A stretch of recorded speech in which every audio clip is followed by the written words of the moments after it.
Alrighty, motherfuckers! Alright, motherfuckers, we are live! Once again, we are live, motherfuckers!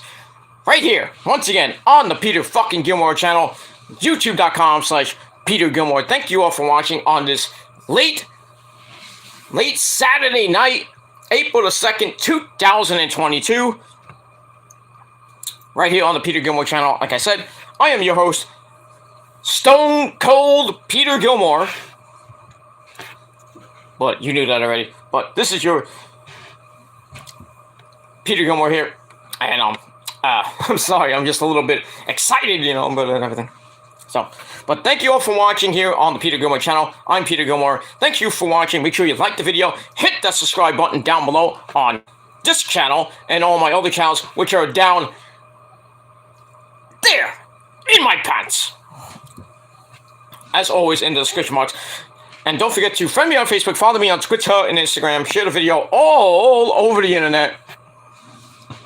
And don't forget to tap and slap that bell and treat it like it's your bitch. So hit the bell to get notified of when I do a video, because if you don't hit the bell, well, so you'll never see my videos, and you will never, ever, oh hell yeah, ever miss an upload. So hit that bell so you'll never miss an upload at all. And subscribe to my channels, even my new channel, well, semi-new channel, the new look TGC Reborn, otherwise now called as The Shadows Lair. So, the new link to the channel is down below in the description box. YouTube.com/The Shadows Lair 669. That's the channel name, but the channel link, I should say. But everything else, pretty much standard. So link is down below. YouTube.com/The Shadows Lair 669 to join. And subscribe to the new TGC Reborn channel called The Shadows Lair. And I already have one episode up, which I did Thursday night with my predictions for Ring of Honor, Supercard of Honor, NXT Stand and Deliver, and WrestleMania Night 1 and 2. So that's that. So subscribe now, motherfuckers. And that's pretty much all I gotta say about that. So do it now. Alright, we had a very good Saturday in wrestling. We had NXT Stand and Deliver earlier today. It was a pretty damn good show. And check out my last video, which was my Stand and Deliver review. So check it out after this video or before this video, whatever you want to do.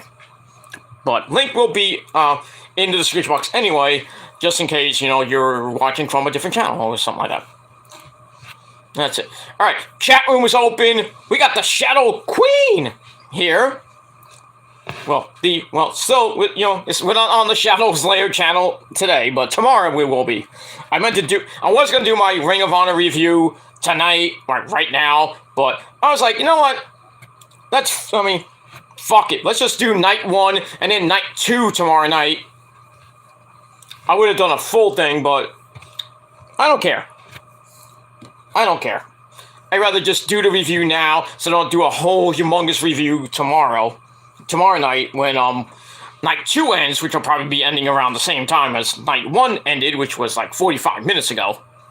So, we got all that, and that's it. But tomorrow afternoon, on The Shadows Lair episode 2, we'll talk about Supercard of Honor and a little bit more with some wrestling news coming out of night 1 of WrestleMania and NXT, and some other things leading up to night 2 at 8 o'clock on Peacock.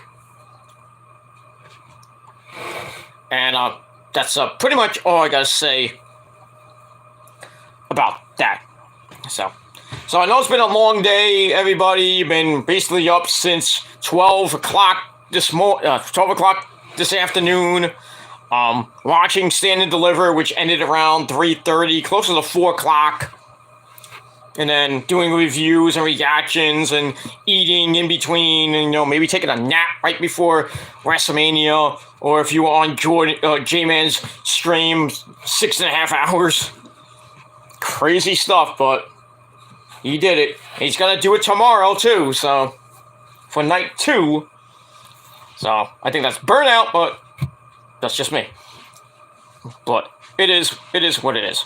So hope you all had fun on your streams and your reactions. And if you were at WrestleMania Night 1, like my Puerto Rican queen Isa, the New York City Demon Diva, and our good friend the Prince Idol, and I don't know if Savannah went with him, but probably stayed home to take care of the baby and everything. So Prince Idol was there. I did not see the signs, so I have to, I would love to get some photos of the signs and everything there, Prince, or I can get them from Lauren, or get them later probably tomorrow, because I want to do this review and probably go lay down and maybe go to sleep after that, and then get up in the morning and maybe have some breakfast, and then watch the Met game tomorrow, because Chris Bassett supposedly pitches tomorrow, and but we'll see what happens with that. I don't even know if the Mets play tomorrow, but after tomorrow, you got 2 more games again. Well,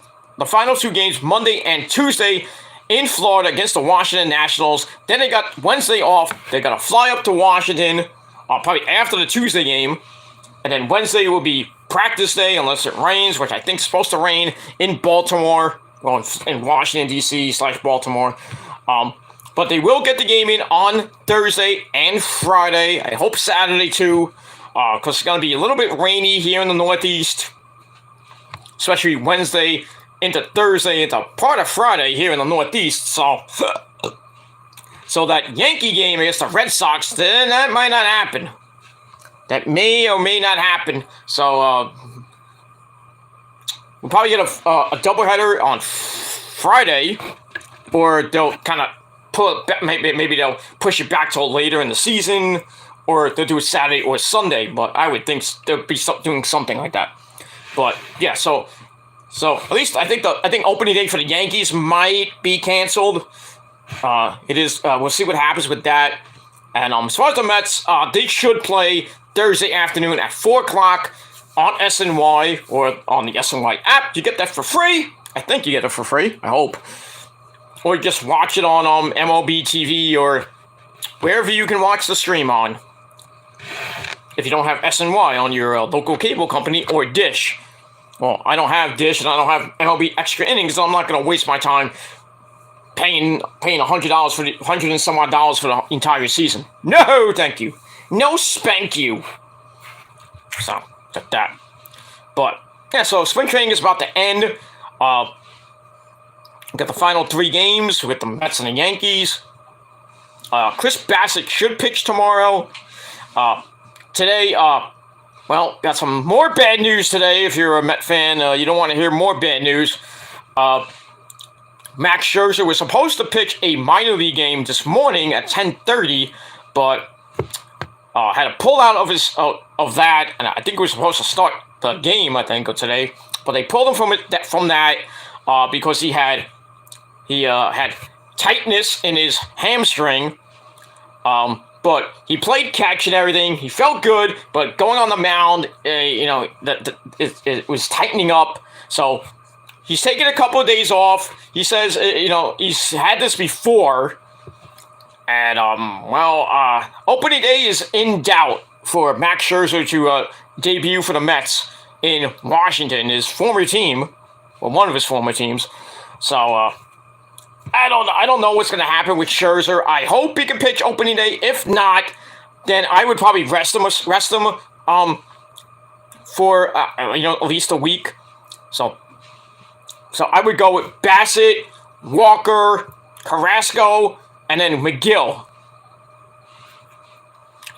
Go 3, 4, 5 back to 1.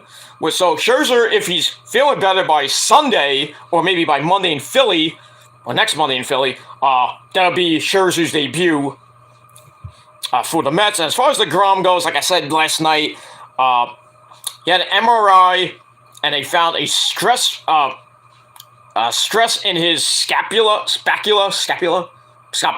no, in his scapula, somewhere in his shoulder. They shut him down for the entire month. They're going to reevaluate him, I think, on the 28th or the 29th. So by the end of this month, they're going to reevaluate him. And they're going to do his MRI. Hopefully, his shoulder will be fine. No structural damage. You don't need surgery, and that's that. Then that's end his season. And then the Mets season's basically over after that. But hopefully we'll get good news in the next, the next 3 weeks. And then the MRI hopefully will be good. And then I would think it'll take at least another week or two for DeGrom to get into, into shape. Hopefully we don't have he'll go to the minors, maybe pitch for the Cyclones. Who knows? I would love to go to that game. If he does pitch for the Cyclones. If not, it's probably going to be for the AAA team, the Pony Goats or whatever, Stone Ponies, whatever the fuck they called, or the Syracuse Mets, or the St. Lucie Mets or whatever. But probably be pitching maybe a couple starts in May, and if that goes well, nothing happens, no setbacks or anything, then I can see DeGrom coming back in mid-May, less than June. So. Hopefully not in June, hopefully in mid-May, but we'll have to see what the doctors say, what the trainers say. Thankfully, it's not Ray Ramirez, but it is what it is. So, yeah, DeGrom's going to be out for at least a month, maybe 2 months at most, but we'll see. As far as Scherzer goes, hopefully that hammy doesn't tighten up too bad, and it becomes a big problem if he says, I can go, and then he goes, and then he blows out his freaking hamstring, like the first game as a Met, he blows his freaking hamstring out in the first game, the first inning or something like that, and he's done for at least 2 months. So we can't lose. We already lost number 1. Can we lose number 2? Probably, knowing the Mets. But so it's either going to be Scherzer or Bassett opening day on Thursday.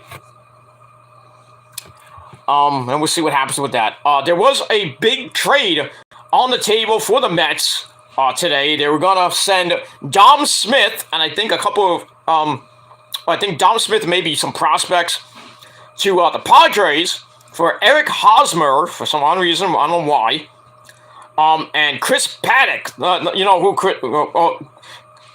of the star pitchers for the Padres, who gave the Mets fits about a year or so ago.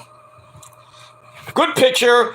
I think he could help the rotation, but really, we don't need Hosmer. Hosmer's a first baseman. I mean, what are you going to do with him? And,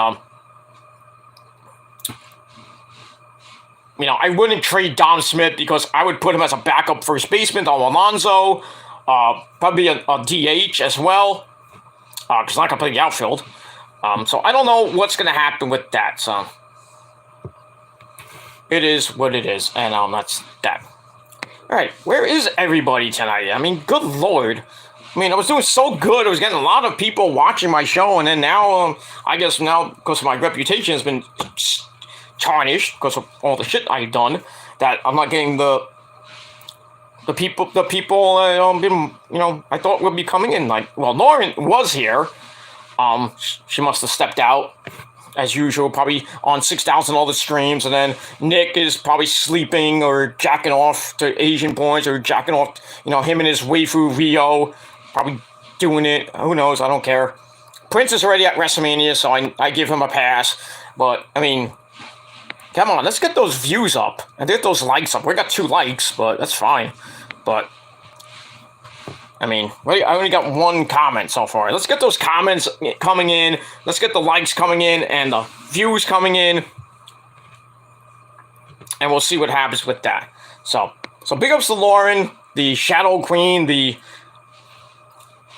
Trigo Queen, whatever you want to call it. But she's here, probably listening in the background, or doing her thing, whatever she's got to do. And that's pretty much all I got to say about that. So baseball is going to start. We had the Final Four tonight on CBS.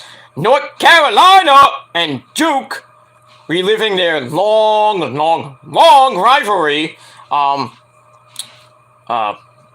the Dean Smith era, times versus Coach K and everything, and now it's different now because it's a different coach, of course, but still, Coach Mike Krzyzewski's still there. Can he get one more NCAA title before he retires this season? Well, I hate to say this to Mike Krzyzewski, but you're out of here! As North Carolina played a great game, back and forth game they went, but in the end, North Carolina pulled it out, and they won. They beat Duke, and they will face Kansas.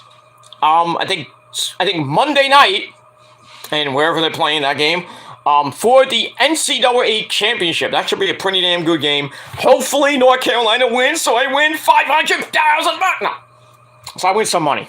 Let's put it that way. I win some nice moolah, which will come week after that. So not only will I get my check this coming Friday, I might get another one from a certain DraftKings. But we'll see what happens with that. I'm not gonna win by spread, of course. So I'm just picking them to win the whole damn thing. So we'll see. And if they lose, well, I don't lose a lot of money. I only put in like $10. So I'll lose $10. Whoop-de-damn-do. But if I win, I get a nice size amount of money. Let's put it that way. Not thousands of dollars or millions of dollars, or anything like that. But gonna be good stuff. Gonna be good. A good next weekend. I'll say about that. So I can just go out and chill and party and do that. But it is what it is. So. That's that. And we got hockey finishing up this week or next week or whenever.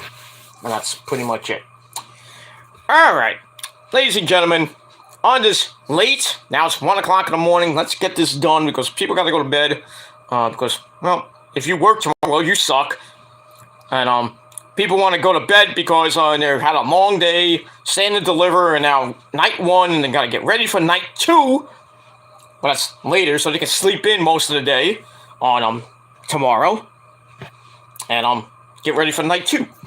But right now, motherfuckers, and the chat room is wide open. Like I said, it's open like Rebby Sky's legs. Come on in.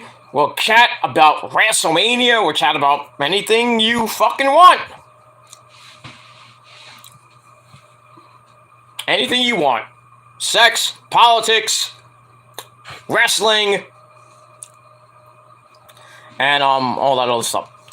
Lawrence says, come on, Bruins. Fuck them! I know they won tonight because I was listening to Joe Cronin. My good buddy Joe. He's a Bruins fan, supposedly Bruins fan because he lives in Boston. Yeah, so I think the Bruins won tonight. Whoop-de-goddamn do. And that's all I can say about that because it's all about the Rangers! Did they play tonight against the Icelanders? I don't have the statistics of that game or the who won that game. I think the Rangers won. I would assume, but Islanders always give them fits, and I think it was at the National Mausoleum. But it is pretty much what it is, and that's pretty much it. So yeah, if you're from Boston, go Bruins, and go Red Sox. That's it. And that's pretty much it. And we'll move on. Alright, Lauren says, watch. Well, what do you think about Stone Cold? Steve Austin. What? I'll say, I'll get to the entire segment / match, a little bit. But, I think he did pretty good. He didn't do as much that he used to do because he's like 57 years old. What? I'm not 57. What? Yeah, you're 57 there, Austin. What? I said you're 57. What? Don't start that with me. What? Do we have to go to, we go to the bar? What? Drink a couple Weiser's? What? Then go to Wendy's? What? Get a couple Baconators? What? Some French fries? What? A couple Softies? What? Buy some more beer. What? They kick each other's ass. What? Okay. And go out with the Dallas Cowboy cheerleaders. What? Fuck them in the ass. What? But it is what it is. But he looked okay. But didn't really do much. Couldn't really take a big. I think the only big bump he actually took was a suplex on the exposed concrete when it was in the crowd. That was basically it. I kind of cringed at that spot because he's 50 some odd years old and just I was worried about his neck because he took a couple of neck breakers and shit from Owens. Then he took the stunner, and I was like, ooh. It's been 19 years since he's been in the ring, so it looked a little bit rusty, a little bit, not too much. But I think he did a pretty good job and did what he did. He came, we saw, he kicked Kevin Owens' ass, gave him a couple of stunners, drank some beer, then left. And ended the show like I said it was going to end. With him drinking a bunch of beer, and that's it. Sending the crowd home happy at a little after 12 o'clock. So 11 o'clock Central Time, but here in the Northeast it ended like an hour ago. So it's been a long day. So I'm tired, and I already did my NXT Stand and Deliver review. Check it out after this video, and that's pretty much it. Link is in the description box, and that's it. All right. Lawrence says, so am I. Well, so am I. So some young guy. Yeah. But it is what it is. And that's pretty much it. Alright, I think Nick's probably sleeping because he had a long day. He was on Joe's channel, not Joe Cronin, Joe Elite JC. He was in his chat. Then he was in the Shield of Valley Castle, my good buddy Jason Ruin. He was on his little chat for a little bit. Then he was he was in J-Man Jordan's chat for a little bit. Lauren was there too. I was there for a little bit, but obviously I can't chat for at least a year, maybe more than that. But we're gonna see how the next couple months go. I'm gonna give it to about June or July. Probably by June is Hell in a Cell. So I think July is Money in the Bank. So probably by Money in the Bank or by SummerSlam, I think we'll kind of talk to Jordan and Brandon and see what happens. Like, I haven't caused any trouble. I'm sorry for what I did. If Romy wants me to apologize, I will apologize. I will actually really apologize. Not bullshit. It's not bullshit. Now, I'm not going to give a half-hearted apology. I know he's not going to accept it, but if he doesn't, well, fuck him. At least I tried. At least I put the olive branch out. So, if he doesn't accept the apology, I'm not going to get mad about it. I'm like, well, all right, then I'll just leave. If it's just me, Jordan, and Romy on his panel, or we'll just try to do something like one-on-one or two. Jordan can moderate, and then me and Romy will just yell at each other. I'll let him say what he has to say. Call me whatever every name in the book, and I'll say, well, that's fine and dandy. All I just gotta say is, I'm sorry that I wished I wished you got AIDS. Blah blah blah blah blah blah blah, and that's pretty much it. You don't have to like me. You don't have to accept my apology. That's fine. So all I'm gonna do is just apologize, say I'm sorry for all that, and I'm moving on. And if you can't, well, burn in hell. Well, I'll say, well, I won't say burn in hell. I'll just say, well, then I can't help you. I can't save you, and I can't help you. So, and then we'll see what happens with that. And then I'll just let Jordan come in and say what he has to say. I'll just do a one-on-one with Jordan after that, and then hopefully maybe Brandon and Eric. But yeah, I'm gonna probably give it 3, maybe 4 more months. Probably till June or July, and then we'll kind of reassess everything. And maybe I can talk to Jordan in private on Facebook and say, hey, I would like to do a one-on-one with you, and maybe get Romy there, and Nick, and maybe Eric and Brandon, and so I can make a formal statement, apologize. I said I'm just gonna tell him it's been 3-4 months. I know you don't want me there for a year. I mean that's your thing, and I'll hold you to it and everything, but But I just want to, come out and come out like a man because I thought about it for a while. I was gonna do it earlier. I was gonna, come out and say, let's just end this fucking shit and just move on and everything. You can keep the ban on me for a year or whatever. The same thing for Brandon, and that's pretty much it. But I'm just gonna let it go for a couple months and then let it blow over for a little bit, see what happens. But it is what it is. Like I said, if Romy wants, accepts my apology, great. I'll move on.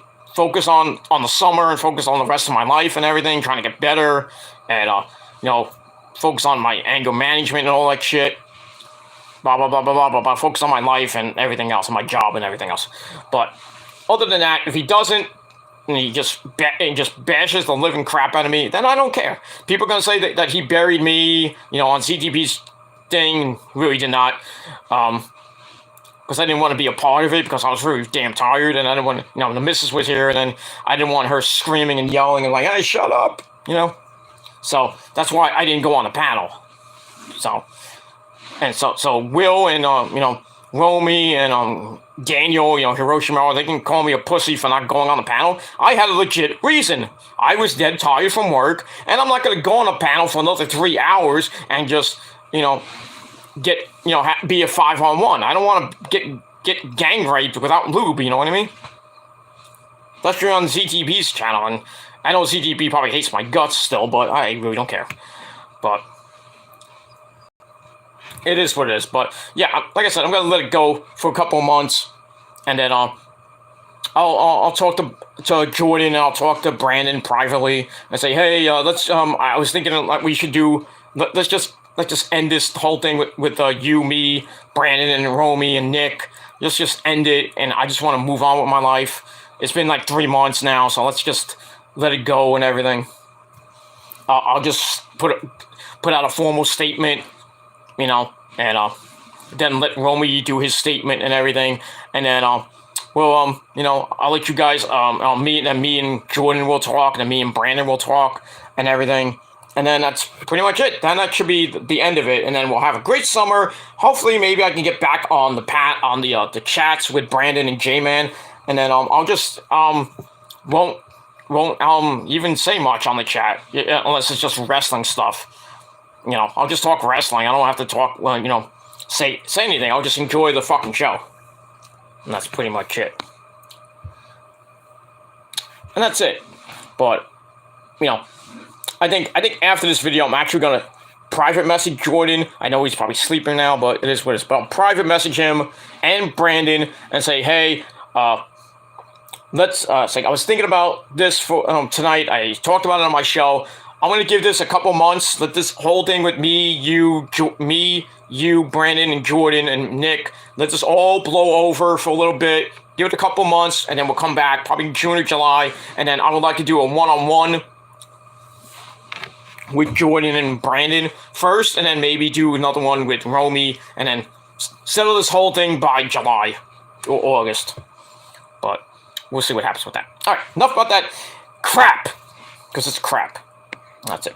All right, ladies and gentlemen, right now, get ready, buckle up, grab a cold one. Well, I don't have one right now, but I'll probably have something before it. Maybe a little drink before I go to bed. Not that kind of drink. Probably just drink some water and shit it all out later.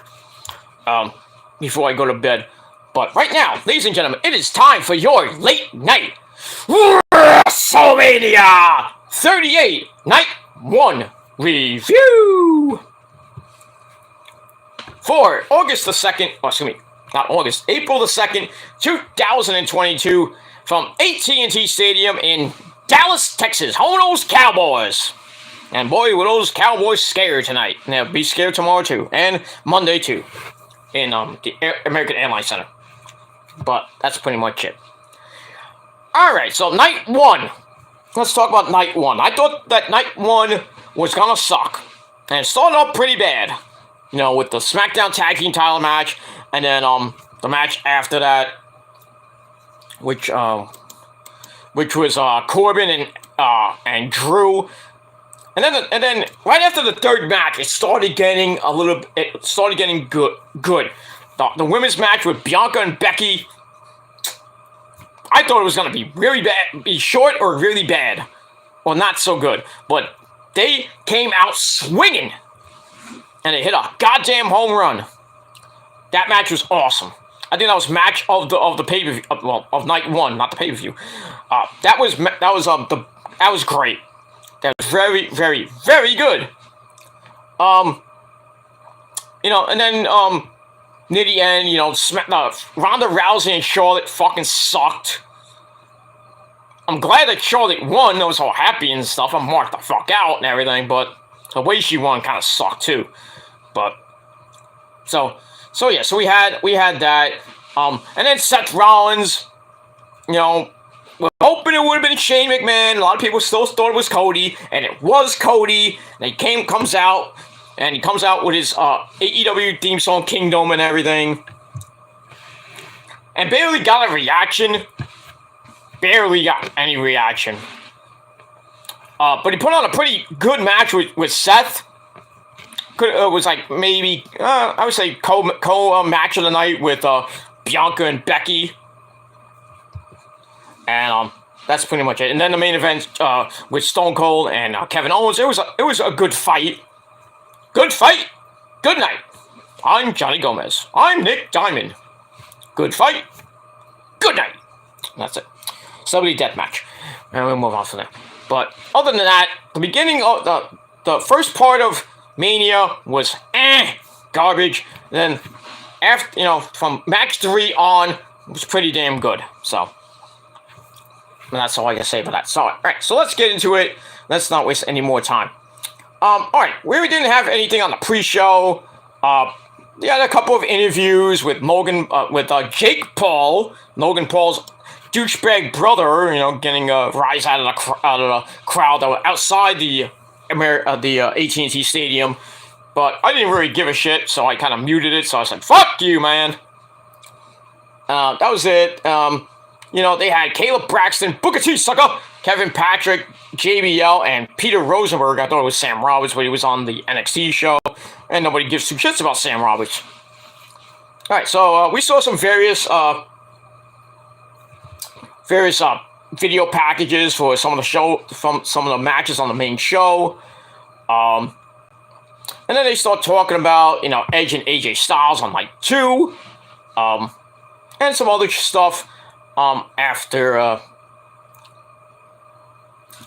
that, and that's pretty much it. All right, so we're ready for WrestleMania Night 1, and the lights go out, and then the WrestleMania theme plays. The pyro goes off. We are live at AT&T Stadium in Dallas, and we open up with Brantley Gilbert. Nice name.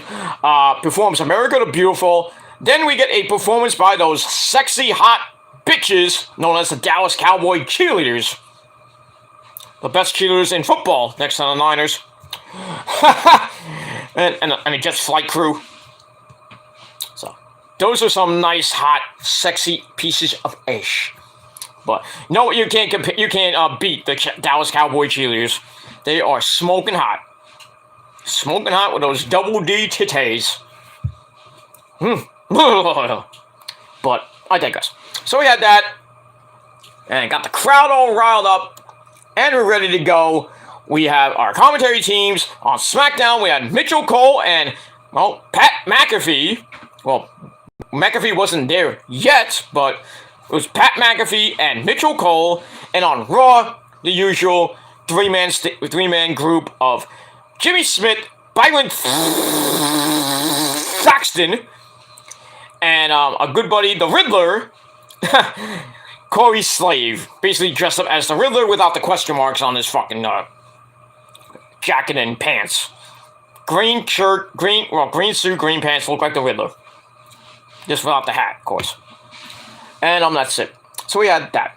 Alright, so we start off with our first match of the night for the SmackDown Tag Team titles. We had the Usos, Jimmy and Jay, getting close to 300 days as champs. defending the titles against the #1 contenders, Rick Boogs, the man that plays that electric twanger, otherwise known as, we also call him Mario. Hi, Mario. And his partner, the legend, wait for it, legendary man himself, Shinsuke Nakamura. So they come out first, and Boogs is playing that electric twanger, and then Pat McAfee's coming out with them, and he's dancing, dead, he's dancing, and then Vince McMahon comes out and tells him to stop it. So he's dancing, and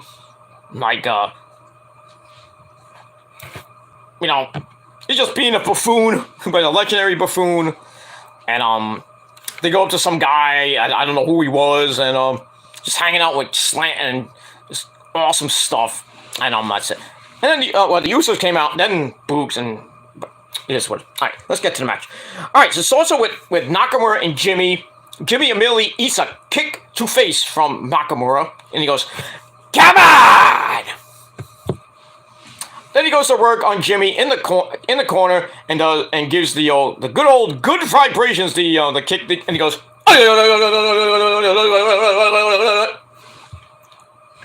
in the corner. and then Kevin Steen comes out and goes, "Calm down! Breathe! And then Nakamura kicks his ass after that.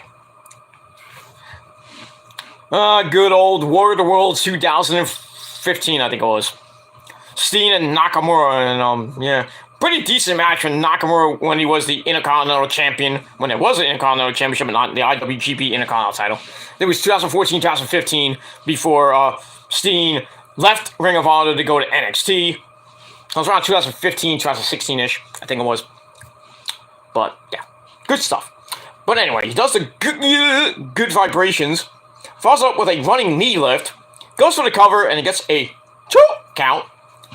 And then Jey Uso comes in and levels Nakamura with a tiger uppercut.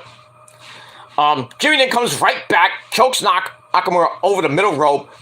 Then they take turns beating the crap out of Nakamura for a while.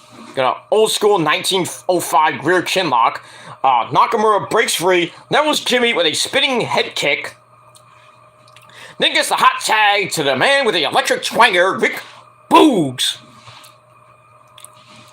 Comes in as Jimmy makes the tag to his brother Jay. Boogs hits a gorgeous delayed vertical suplex for an air fall. And then Jimmy charges into the ring. Boogs lifts both of the Usos onto his shoulders, showing that immense strength of his. But then his knee buckles. Oh no! Under the weight of both of the Usos, because they're fat. No, they're not fat. That's that. Boogs and then is hurting. You know he's injured. He makes a tag to Nakamura, who basically does the rest of the work. Works over Jay in the corner. Hits some sliding German suplexes.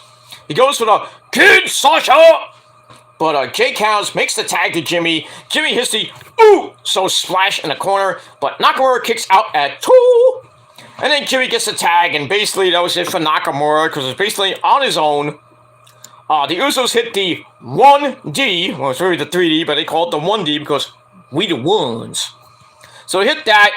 Jay covers Nakamura. 1, 2, 3. The Usos get the win and retain the tag team titles. Now, I don't know if this was an audible because of Rick Boogs' legit leg injury. They said he messed up his patella and he's going for surgery. You know, that means 6 months and you're out of here. So he's getting surgery, and they're gonna look at him again. But that sucks. It sucks for Rick Boogs, man. It really sucks. It sucks for Pat McAfee because now he can't dance on Michael Cole's head anymore.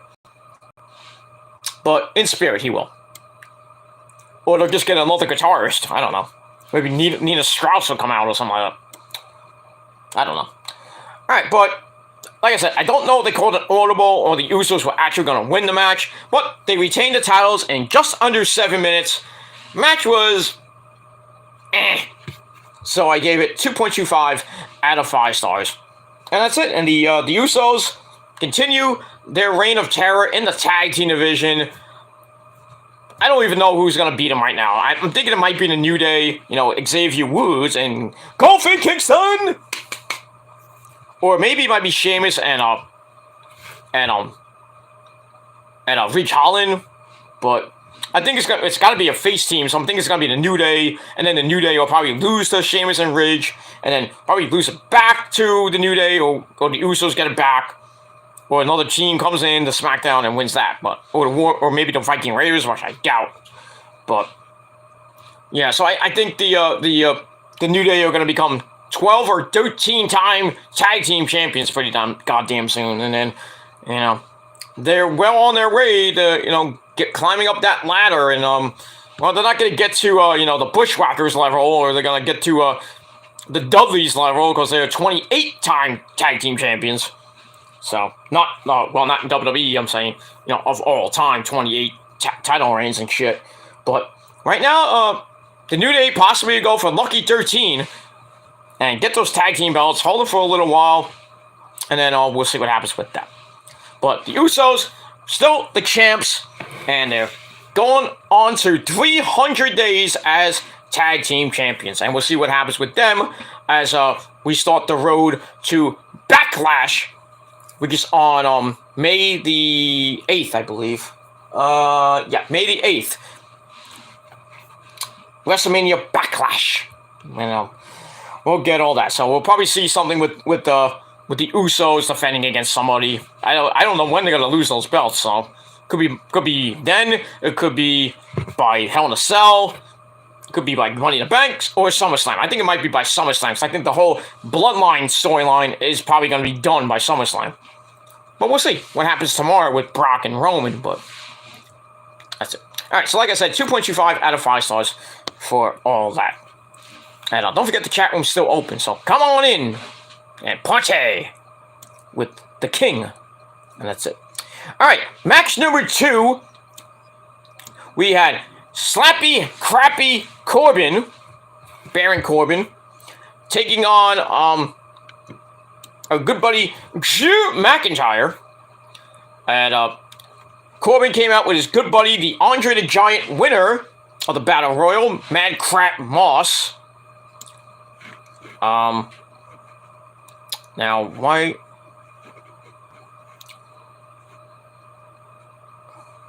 Okay, maybe it's just like that. Okay, we'll move on. Alright, so this was kind of a blah match, but it is what it is. So McIntyre taking the fight to Corbin as soon as the bell rang. He works over Corbin in the corner, clotheslines him to the outside.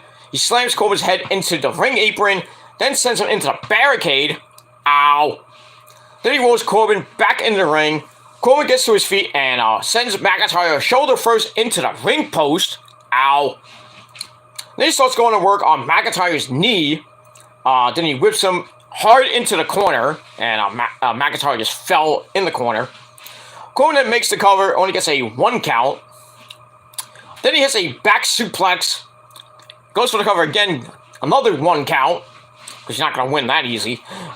He hits the ropes, connects with a running shot to the jaw, and then Mad Crap Moss hops up on onto the apron to celebrate, but he inadvertently distracts Corbin, and McIntyre capitalizes on that with a spine buster. He follows up with a neckbreaker, goes for the Future Shock DDT. Corbin then counts into deep 6 for a near fall. Goes for a choke slam. McIntyre blocks it. Then he goes up top, hits a diving clothesline. Then he goes in the corner and sets up for the Claymore. 3, 2, 1.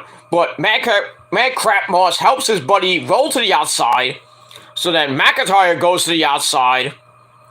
Or he dives to the outside, takes out both of them.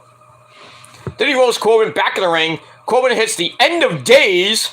And I was like, nobody kicks out of that, right? It's been like 6 years since somebody actually kicked out. Well, nobody's kicked out of it. But the streak is over as Corbin goes for the cover. 1, 2, kick out. McIntyre kicks out at the end of days. The first person ever to kick out at the end of days. And that was shocking. I was like, oh my god, he kicked out. and the crowd was shocked. Corbin was shocked. Moss was in shock, and even the announcers were shocked. Even Michael Cole's like, I can't believe he just kicked out of that. But it is what it is. So McIntyre fights back, hits the Future Shock DDT. Then he goes in the corner. 3, 2, 1. Claymore knocks Corbin out. And he goes to the cover. 1, 2, 3. So Drew McIntyre gets the win. And pretty much ends this feud, I would think. But we'll see what happens with that. So I gave the match, once again, 2.25 out of 5 stars. After the match, Moss tries to climb up on the apron, maybe kind of sneak attack Drew, but Drew takes Angela. He gets Angela back and takes a swing at Moss. Moss drops off the apron and almost gets decapitated. Then he takes Angela and goes, a sun chop, and he cuts straight through the top and middle ropes, and that's going to take about 15-20 minutes to fix. Which, if you notice in the next match, which was Rey Mysterio, the Mysterios against The Miz and Logan Paul, if you notice the side where Rey, the Mysterios were, the whole bottom rope looked fucked up. I'm like, what the fuck? Somebody fired the ring crew. What the fuck was going on? And those ropes weren't that sturdy. Supposed to tighten them a little bit, tighten them as tight as you can. They look kind of flimsy. That's my opinion.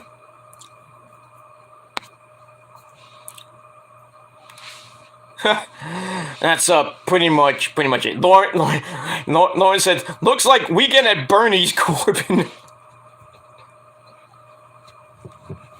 Yeah, I kind of had the shirt too, but he wasn't dead, or mostly dead. Out there, Dank! No. So we got that. Yeah, so Drew gets the win. And that's pretty much it. Looks like they're going to be breaking up Moss and Corbin, probably on SmackDown this week. And that's pretty much all I can say about that. And we'll move on from there. So, gave that match 2.25 out of 5 stars.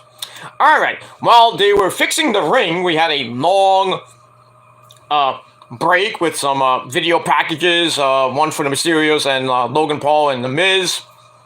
And all that stuff. So, then we get to match number 3, the Mysterios taking on Logan Paul and The Miz. Miz and Logan Paul came out in matching outfits. Logan Paul had that stupid Pokemon crap on his freaking chest. I wish there was somebody who stole it and threw it into the audience. Because you're not getting that back. I don't care how much money you would have paid to get that back. Hey, it was me. You better pay me like $1 trillion to get that shit back. In cash. No check, in cash. And that's it. But yeah, they look like two complete idiots, and the Mysterios come out. Dominic looked like, Ace Bobby is, Eddie Guerrero circa 1990 Great American Bash. Oh, Dominic, you look great, essay. You look like me back in 1990, essay, at the Great American Bash, essay. You look good because I'm your Bobby, essay. I had to make you look good. Because I got those jeans in my pants, essay, Eddie Guerrero, Latino heat, Vicky Guerrero and everything. Whatever. But we'll move on with that.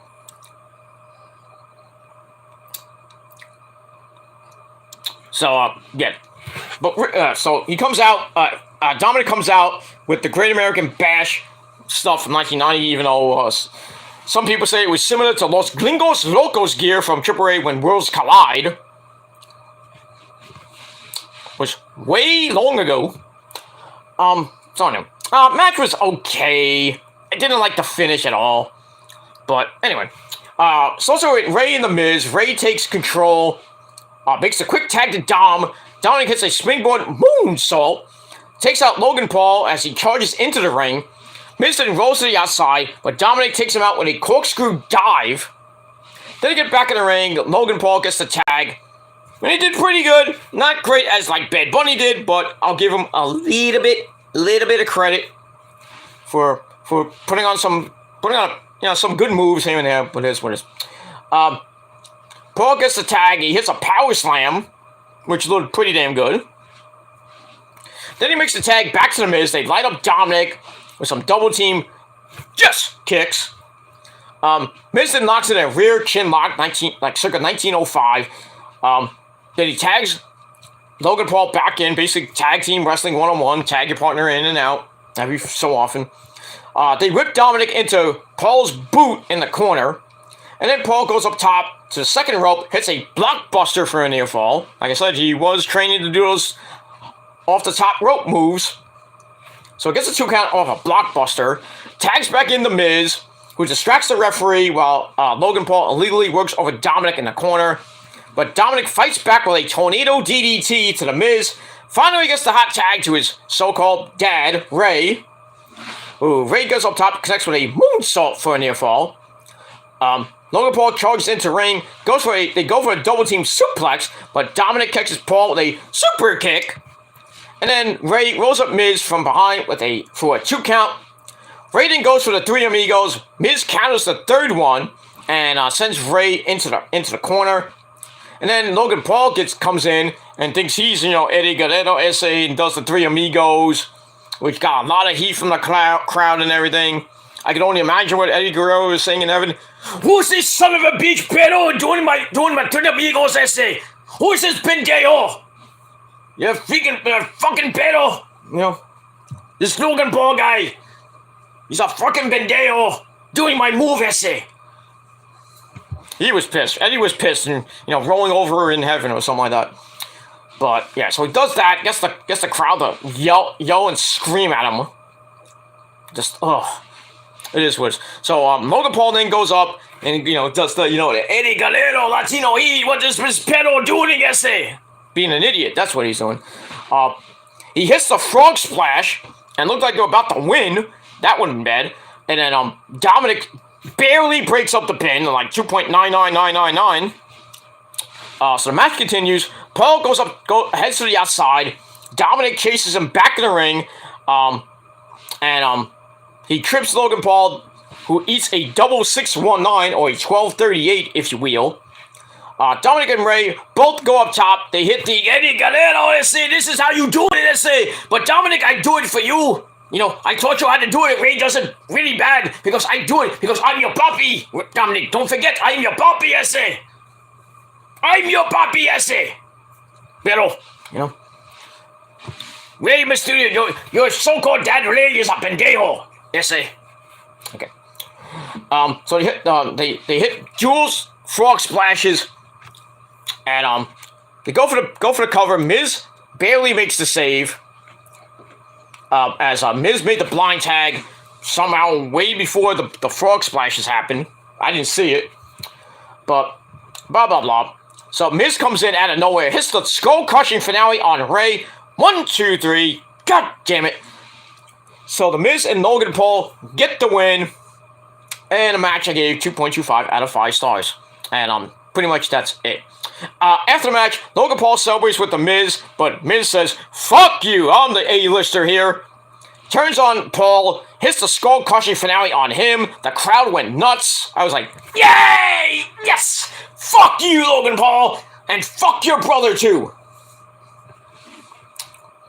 Bunch of social media dorks. And that's pretty much it. So, that's it. And Miz, being a heel, got a big baby face pop from what he did to Logan Paul. I was like, yeah, turn him face, let's go.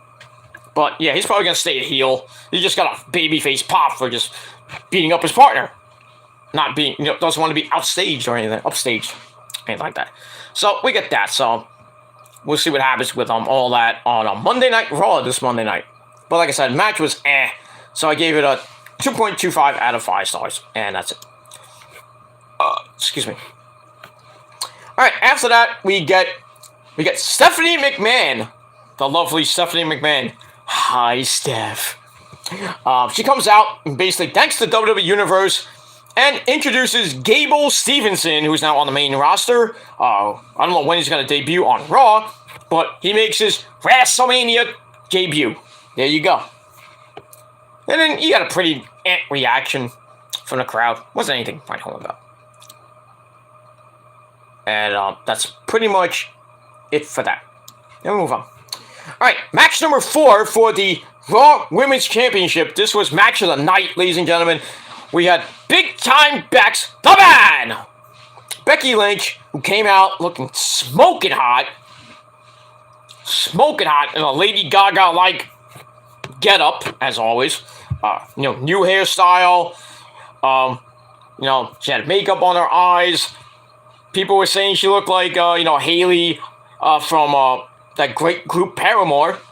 I don't know. I get the, the comparison, but, Haley from Paramore is way more hotter than Becky.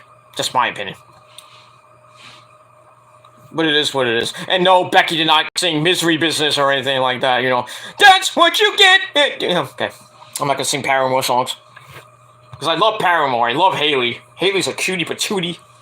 I'd like to give her a big hug. And she's still into me. But it is what it is. That's a great song. I mean, every Paramore song is pretty damn good. The one from Twilight, Decode is great. Misery Business. Kush, Kush, Kush, Kush. Good song there. I mean, all their songs are pretty damn good. And if you don't like Paramore, well, fuck you. That's it. Alright, so Becky the Man takes on Bianca Belair. She's Bianca Belair. She flees over the hair. That's supposedly her hair. But she's Bianca Belair. So she comes out with a marching band playing her entrance, which was, I thought, it was alright. Becky comes out with a nice entrance too. She came out with like the Spider-Man entrance and everything. I thought that was pretty damn good. And but yeah, let's get to this match because this match was fucking epic.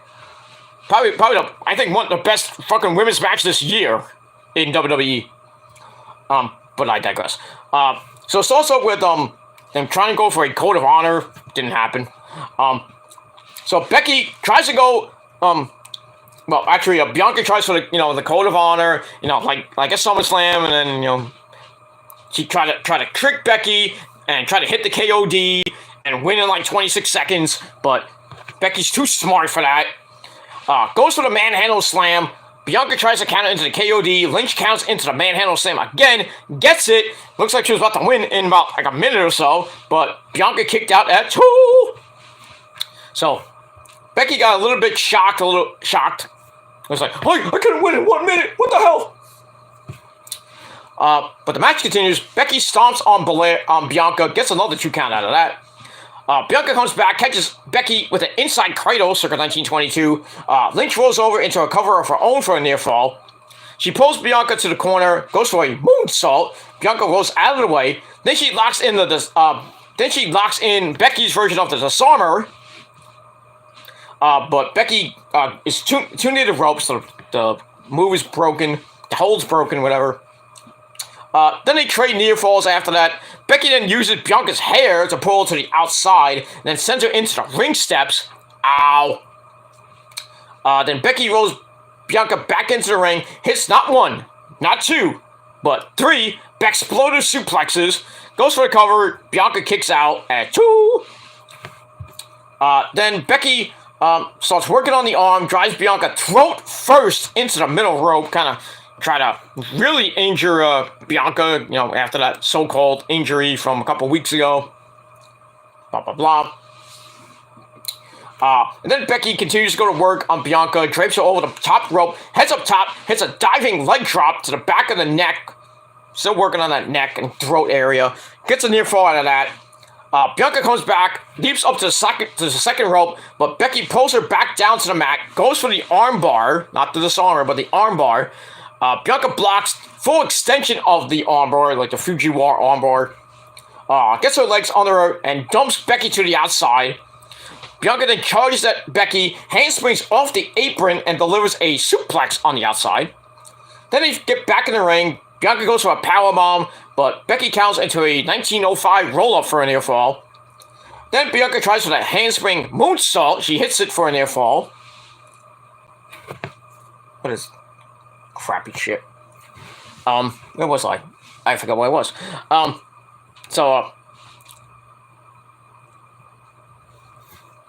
are you doing, Wrestling Cat? Actually, Cat's sleeping. So she hits the handspring moonsault for a near fall. Then they go up top. Bianca drops Becky directly onto the top turnbuckle. Ow. Then Bianca hits a 450 splash from the second rope. Goes for the cover, and it's a long 2.999 near fall. Becky gets to her feet on the apron, snaps Bianca's neck off the top rope. Becky then goes up top and hits some type of like rolling kick to the face. I think she was trying to go for like a rolling senton, but then it just came out as a kick to the face. Goes for the cover, gets a near fall out of that.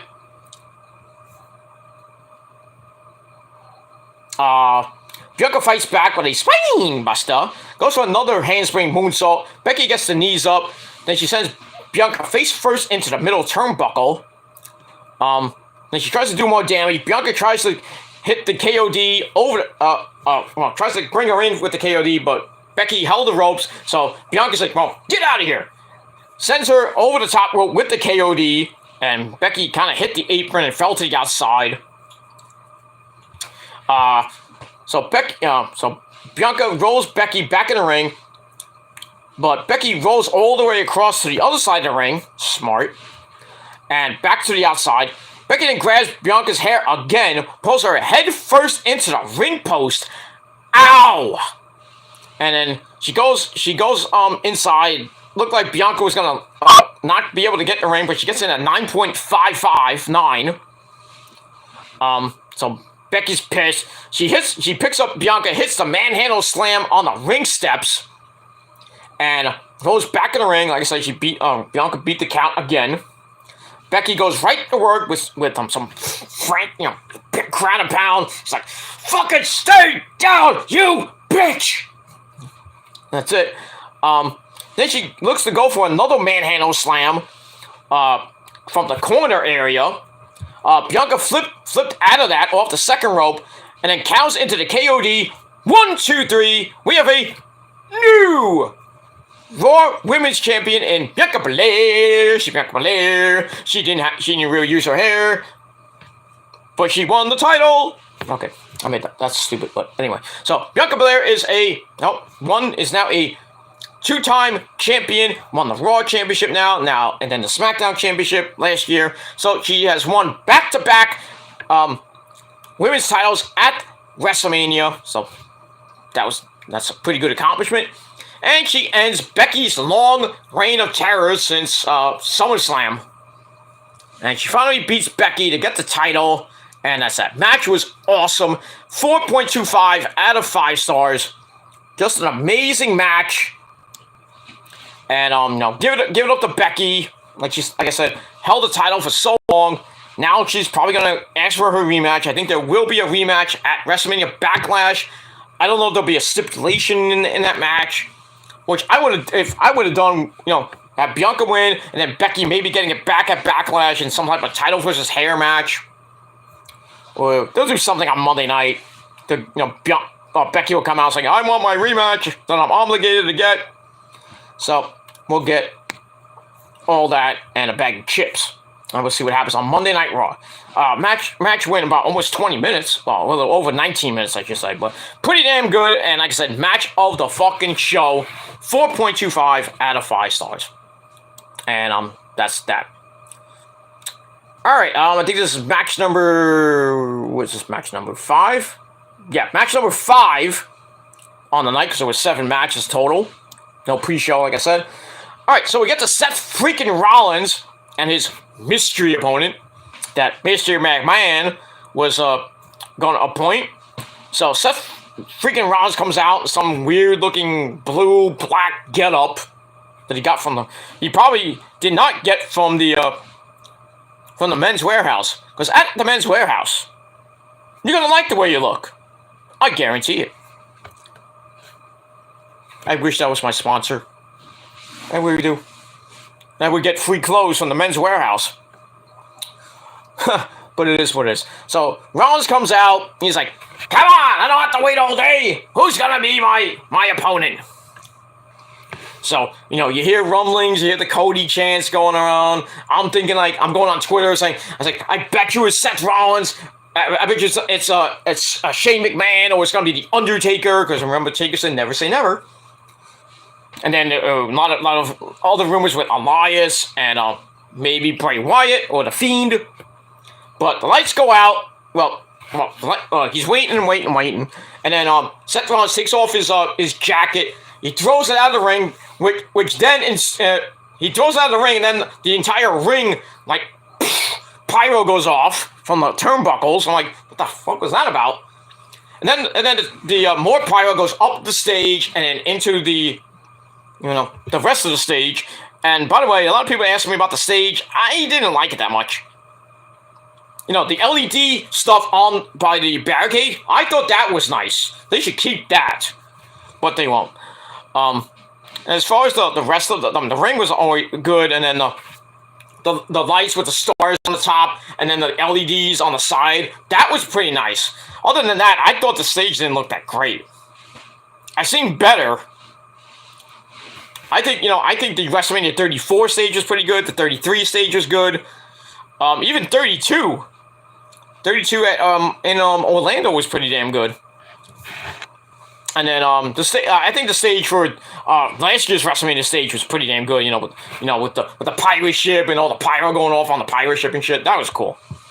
But I didn't really like the stage this year. I didn't really like it. I know it was like a big ass freaking Tron and everything. Then you had the WrestleMania thing after that. I thought it was a little bit too much, but it is what it is. So we'll see what happens on WrestleMania 39, which they advertised near the end of the show, which is going to be April Fool's Day next year, April 1st and 2nd, 2023, from SoFi Stadium in Los Angeles, California. The former home, well, still kind of the home of this guy. My XWF character, the Extreme Icon, Peter fucking Gilmore. And his lovely bride, Maria Brink, of course. Well, Valerie Sky, was Maria Brink. I kicked her to the curb. But yeah, if you follow my career in the XWF, I was married and still married. I'm just retired. Still living in Los Angeles in my mansions with my 17 cars. And married with a kid to my demon assassin, my demon bride, Valerie Sky, otherwise known as Rosemary. So,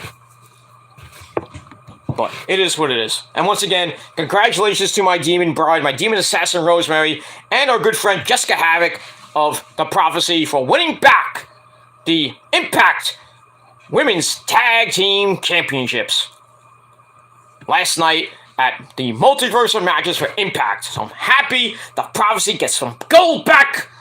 Yes! And it's only to the moon from here.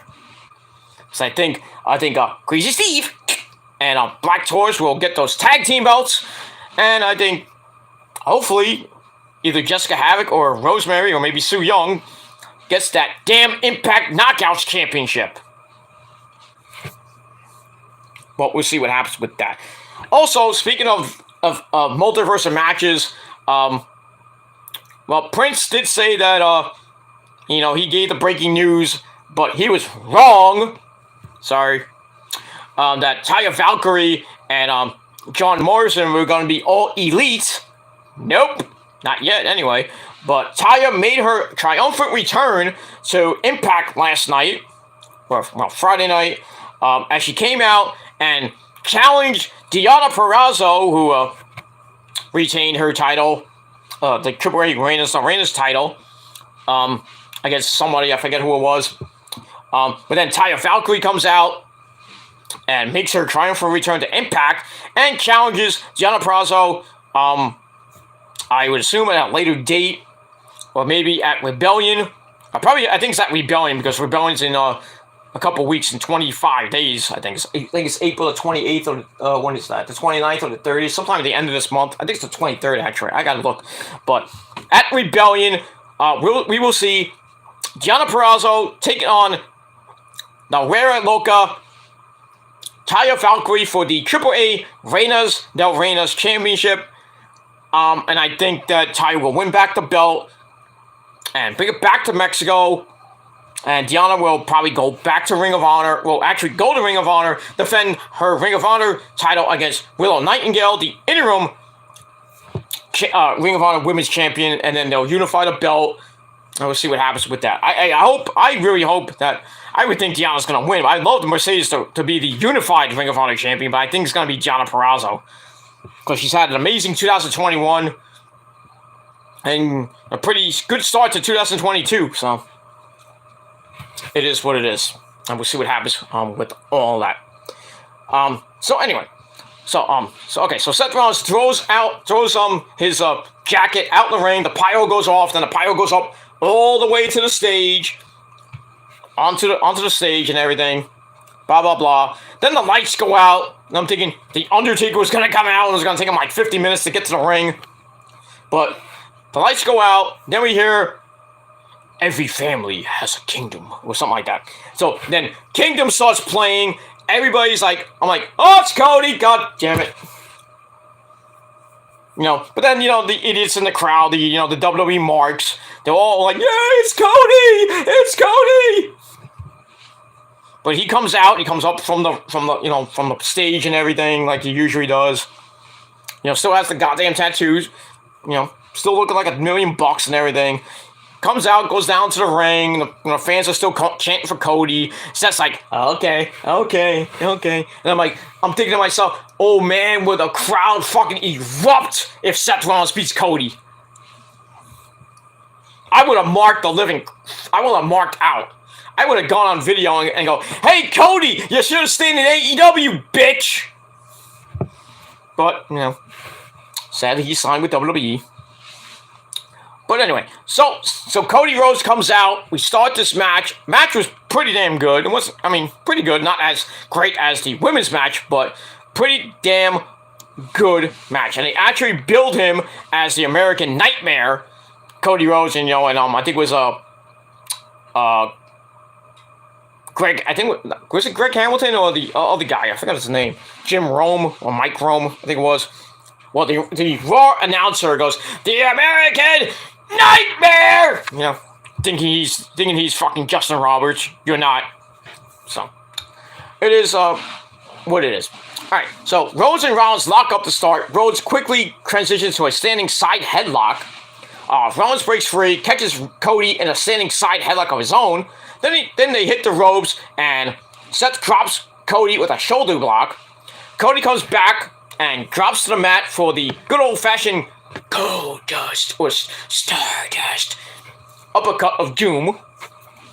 And then Rollins gets up, tries to go for the pedigree on Triple H. But Cody tries to counter into the crossroads. And then Seth tries to counter into the stomp. But then Cody ends up suplexing Rollins the hard way to the outside. Ouch. Then Cody chases Rollins back into the ring, starts working on Rollins' left arm. And then Cody hits a hardcore Holly-style rope-assisted kick to the midsection. Well, I thought it was the disaster kick, but he hits that. Goes for the diving splash from the top. Rollins encounters with a midair drop kick. Then he lands a back elbow shot to the ribs, which come into play a little bit during the match. He follows up with a big-time, Ric Flair-like chop.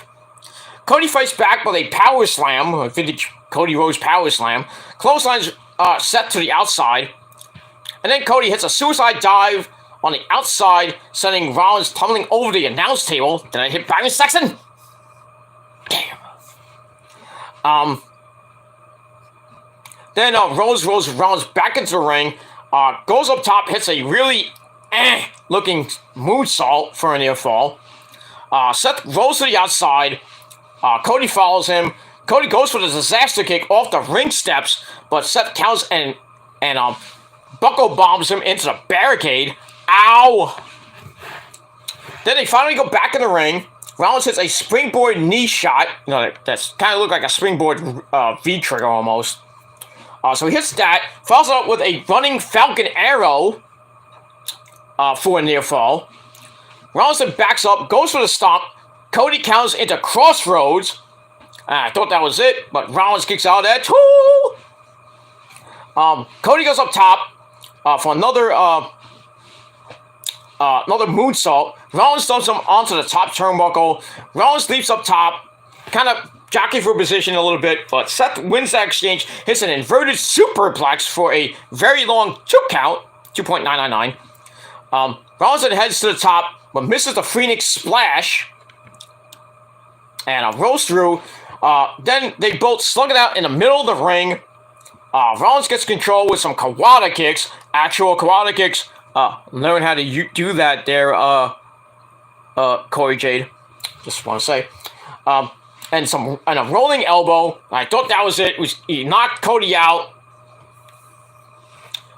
Should have went for the cover and won the match, but took too much time. Cody comes back and hits not 1, but 2 back-to-back crossroads. I thought he was going for a 3rd, but he stopped and let Cody go. Then he starts, juking and jiving, doing like his dad, the American Dream, baby. Dusty Rhodes, boom, bionic elbow. Then he hits a 3rd crossroads. 1, 2, 3. Cody Rhodes gets his first win in about 7 goddamn years.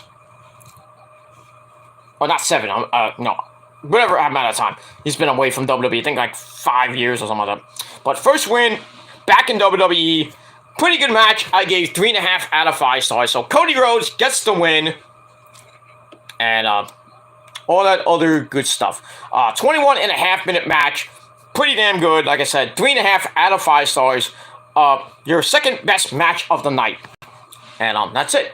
And it looks like we're going to see Cody on Raw this Monday night. I don't know what he's going to do. What they're going to do with Cody, I guess we'll have to find out on Monday. And that's pretty much it for that. Alright, then we go to, well, your main event of the evening. Match-wise, well, sort of match-wise, was the main event until, Owens and Austin got changed to a main event match. But anyway, so we go to match number 6. This match number 6 or 7, I believe. For the SmackDown Women's Championship, we got Horseface Charlotte Flair taking on the Hot Rod, Ronda Rousey. Not much of not a great match. Kind of went almost 19 minutes, but it is what it is. So it's also with Ronda taking the fight to Charlotte right away. Charlotte fights back with a rear waist lock takedown, like an old school Greco-Roman waist lock. Ronda then sends Flair to the apron, hits a rope-assisted knee shot to the head. Then she locks in a head scissors over the top rope. Ow. But Charlotte ends up dumping Ronda to the outside. She rolls Ronda back in the ring and locks in a cravat, circa 1921. Then she drives Ronda face first into the top turnbuckle. But Ronda comes back with a modified tornado DDT out of the corner. Didn't really look that good. Then she sends Charlotte, she tosses Charlotte with a volley of judo takedowns, because she's a blue belt or a black belt in judo, whatever. Olympic champion too in judo. But Charlotte catches Ronda with a spear, patented spear for a near fall. She goes up top, goes for the moonsault, but Ronda rolls, so Flair lands on her feet and hits the standing moonsault, kind of like the Andrade does almost, And by the way, Andrade was at the Hall of Fame, and I was like, wow, they let him at the Hall of Fame? Well, they do have a +1, so Charlotte, why not? Let's bring Andrade and show him on TV. Oh, he's not supposed to be there. But it wasn't on TV, it was on Peacock, so that doesn't count. Ha ha! Ha ha! Get the old Nelson laugh. Ha ha! Move on from there. So just a slanting moonsault. Then she ties up Ronda in the tree of whoa! Goes up top, knocks in a Boston Crab around the turnbuckle. Ouch. Ronda hits a judo throw off the top, follows up with the Piper's Pit, obviously from the Hot Rod. Ronda goes for the armbar, but Charlotte counts with a big boot. She goes to the figure 4. Ronda counts and hits a power slam for a near fall. Excuse me. Then Ronda locks in the ankle lock.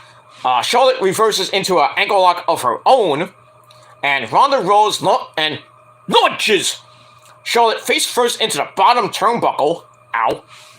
And then Ronda looks for something that looks like a flying armbar. But Charlotte counts into a semi-modified powerbomb. Didn't look that great. Ronda goes back to the ankle lock. Great finds the leg, like, her mentor, Kurt Angle used to do. Looks like she was about to win the title. And Charlotte goes to her back, kicks her way free of that. Then she gets up, locks Ronda in the figure 4 into the figure 8. But Ronda rolls over to reverse the pressure, which I didn't think could actually happen, but she did it. Then Ronda rolls to the outside and flips Flair off the apron. Let me get my notes there. Ronda then charges at Charlotte. Charlotte hits a fallaway slam that sends Rousey into the barricade. Ow. Then they go back to the ring. Rousey hits Piper's Pit near the ropes, but Charles Robinson, who was the referee, I wonder why. So I think there was a little bit of bias there with Charlotte. Because you know how Charles Robinson's a good friend of the Flairs. You call him the little nature boy. So anyway, Charles Robinson counts 1, 2, 3. But we see Charlotte Flair's foot on the rope. And immediately Charles Robinson's like, no, match's not over. Foot on rope. And Ronda's like, you counted the 3, you idiot! And then Robinson's like, I focus on the ropes. I'm sorry, I counted the 3. I'm sorry. So Ronda's still kind of pissed off. And while she's talking to Charles Robinson, Charlotte comes from behind, hits natural selection. Oh boy. Whoop, botch. Natural selection. But Ronda kicks out at 2. Then Charlotte goes for the figure 8 again. But Ronda kicks Flair away. Flair inadvertently hits Charles Robinson with the spear. Good old-fashioned ref bump. Ronda then locks in the armbar. And it looked like she was about to take fucking Flair's arm off and break it. We see Charlotte tapping out like really, really, really fast, but Charles Robinson's still down and out. So Ronda's like, fuck! And tries to revive Charles Robinson, but turns around, eats the big foot from Charlotte, knocks her out. 1, 2, 3. Surprisingly, Charlotte Flair gets the win, even though it's a little bit of chicanery, but she gets the win to retain the SmackDown Women's Championship. So there you go. So no. My theory that Shayna Baszler was going to come out and attack and cost Ronda the match obviously did not happen. So it looks like Shayna Baszler is going to stay in catering with Natalya. But it is what it is.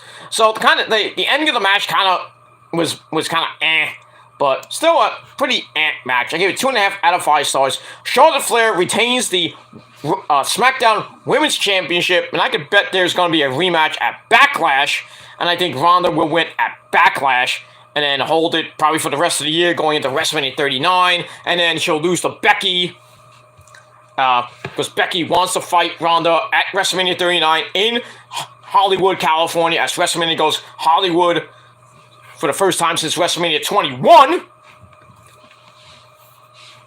And that's pretty much it. And I think that's going to be Ronda's last WrestleMania unless she signs an extension, which I hope not.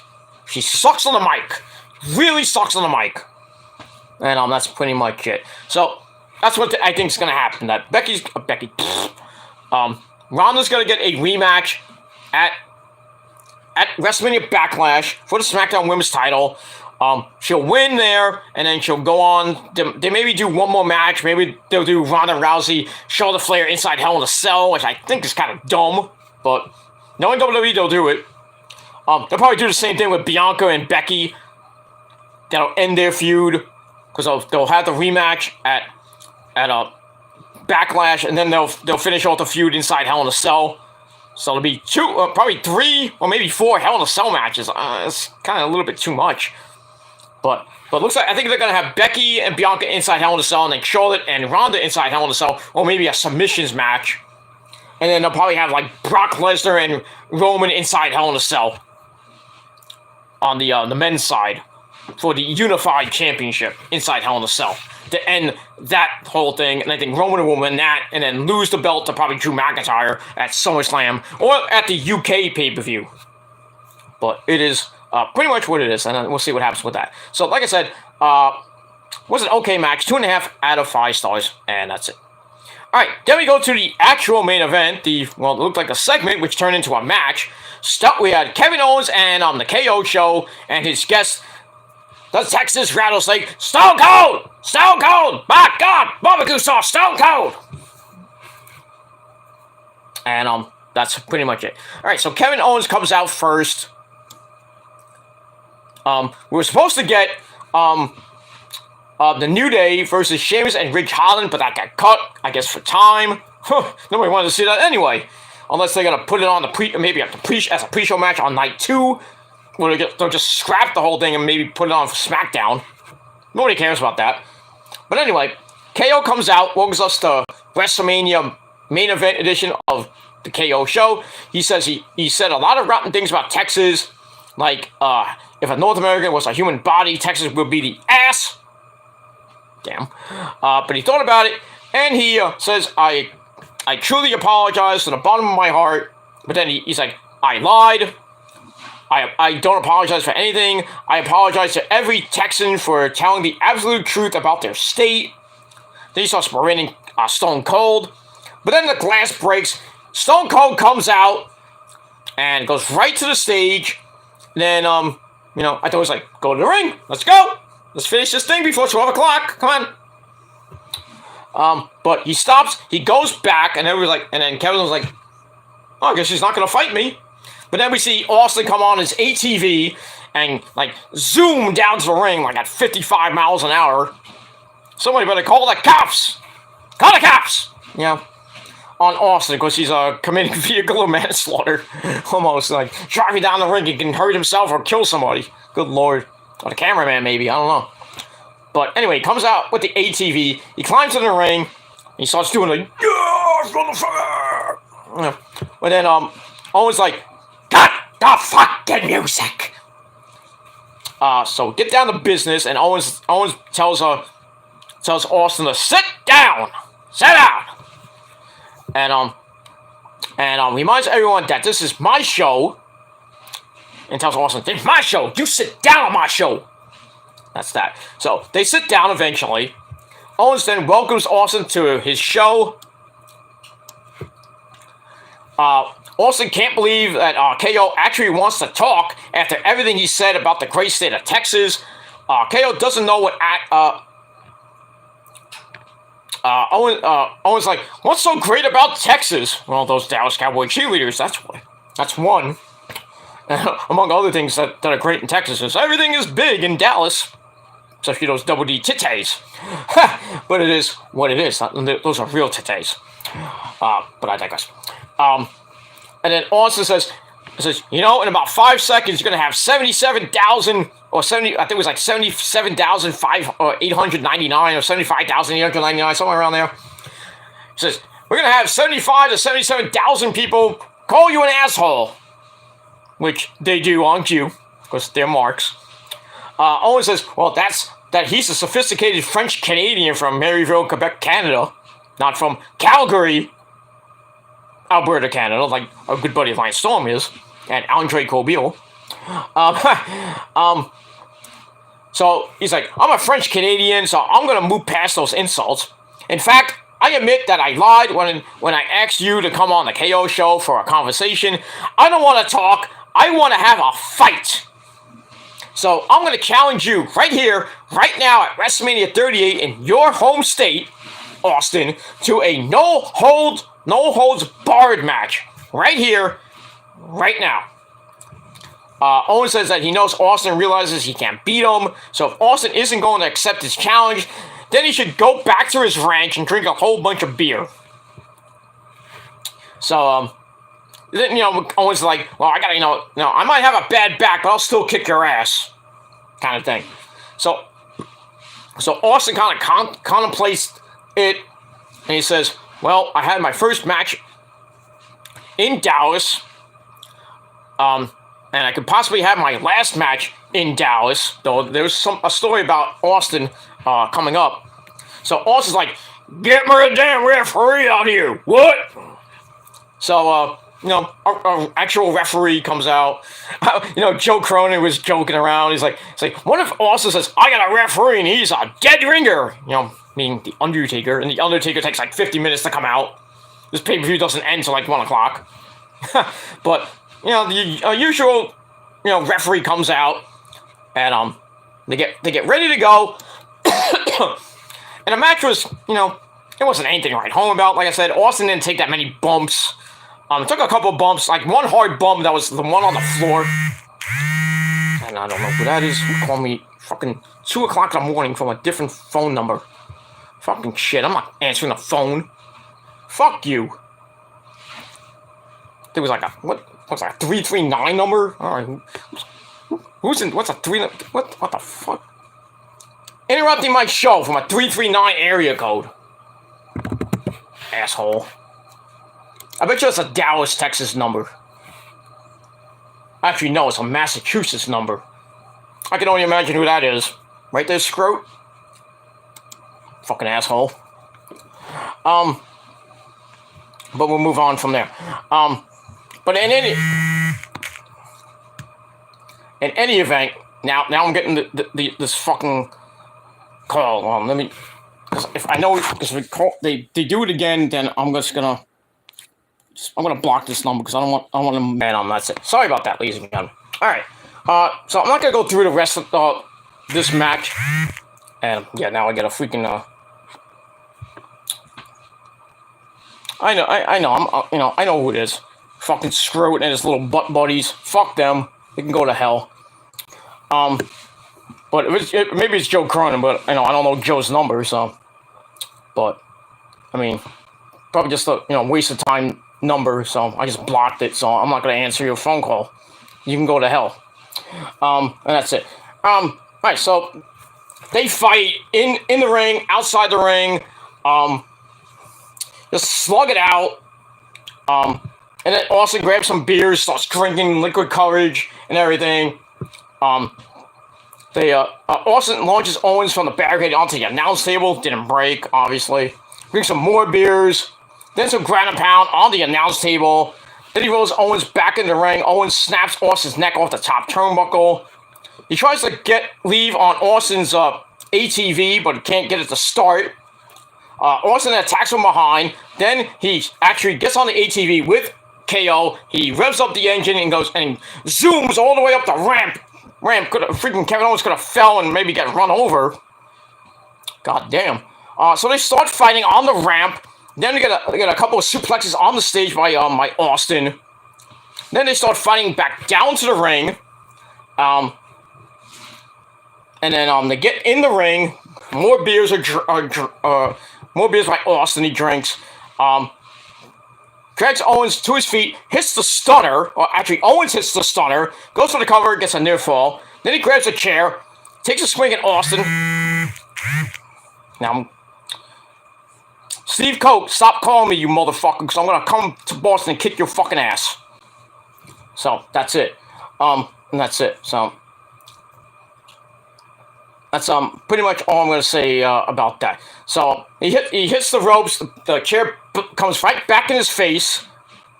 Austin hits the stunner. 1, 2, 3. Steve Austin, Stone Cold, gets the win. And that's pretty much it. Match I gave 3 out of 5 stars. Wasn't anything to write home about. Then after the match, Austin delivers another stunner to Owens. Then these freaking security guards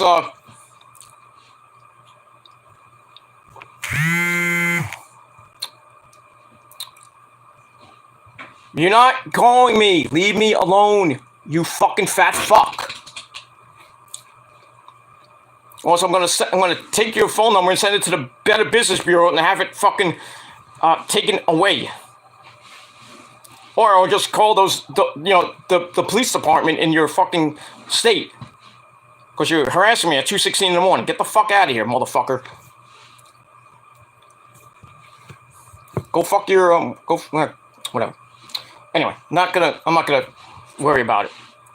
But it is what it is. So Austin gets the win. Matches, like I said, 3 out of 5 stars. After the match, Austin delivers another stunner to Owens. Then the security I don't know if they were marshals from Texas or something like that. They drag Owens to the back. Well, I thought they were gonna arrest him.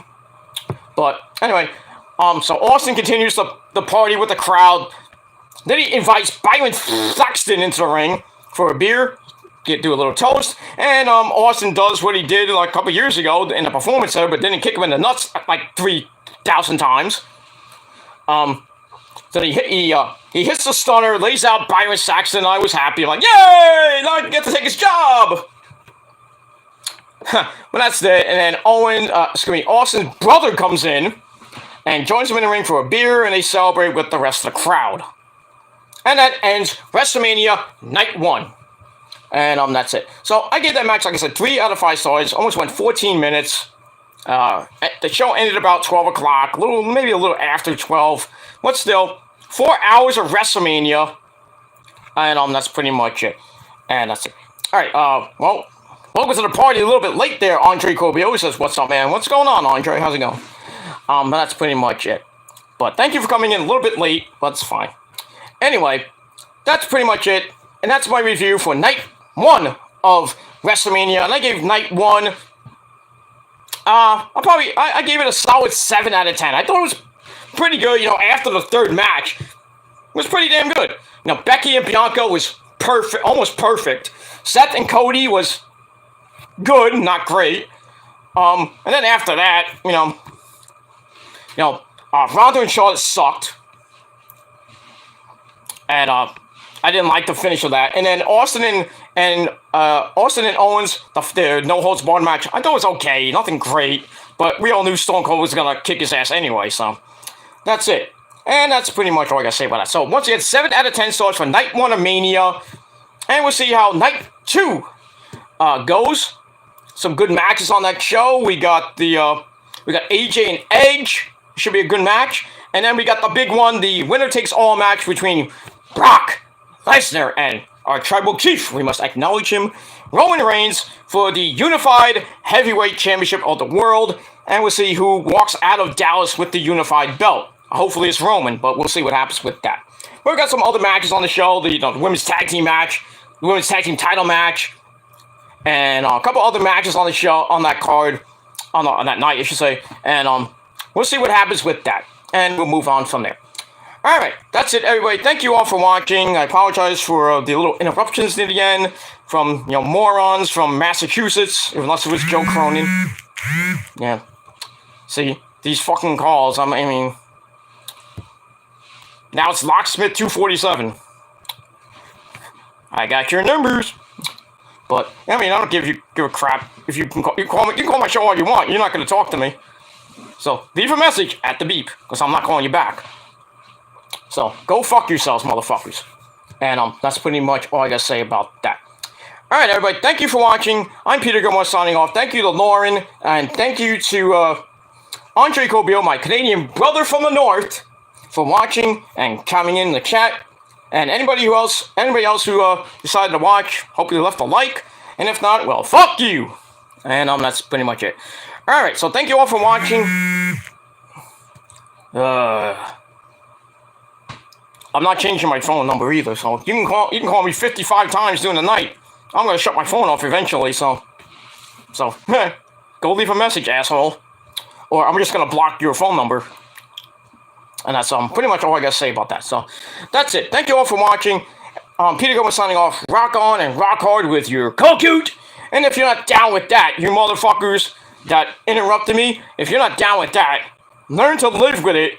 Because the prophecy, me, Nick, Lauren, and Andre Gobio and the rest of the prophecy, you don't like it, learn to love it like Ric Flair says, because the prophecy, the greatest thing on YouTube, and in the entire world, and on social media, you don't like us, we don't care.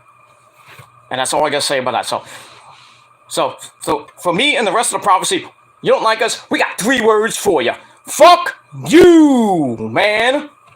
That's all I gotta say about that. Thanks for watching. Peter Gomez signing off. Until next time.